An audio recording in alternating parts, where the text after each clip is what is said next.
أعوذ بالله من الشيطان الرجيم నేను శపించబడిన బహిష్కరించబడిన శైతాన్ నుండి రక్షణ పొందటానికి అల్లాహ్ శరణు వేడుకో.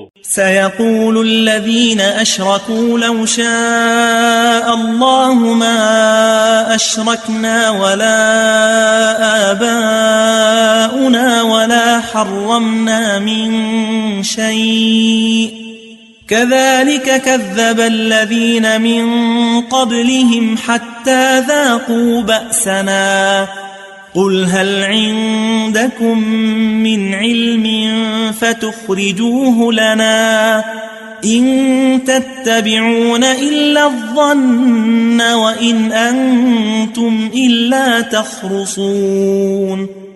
అల్లాహకు సాటి భాగస్వాములు కల్పించేవారు అంటారు, ఒకవేళ అల్లాహ్ కోరితే మేము గాని మా తండ్రి తాతలు గాని ఆయనకు సాటి కల్పించేవారమూ కాము, మరియు దేనిని నిషేధించి ఉండేవారమూ కాము.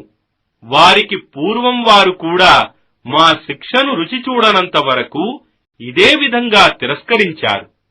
వారిని అడుగు, మీ వద్ద ఏదైనా రూఢి అయిన జ్ఞానముందా? ఉంటే మా ముందు పెట్టండి. మీరు కేవలం కల్పనలను అనుసరిస్తున్నారు, మరియు మీరు కేవలం ఊహాగానాలే చేస్తున్నారు. قل فلله الحجة البالغة فلو شاء لهداكم أجمعين. ఇలాను రూఢి అయిన ప్రమాణం అల్లాహ్ వద్దనే ఉంది. ఆయన గనక తలుచుకొని ఉంటే మీ అందరికీ సన్మార్గం చూపి ఉండేవాడు.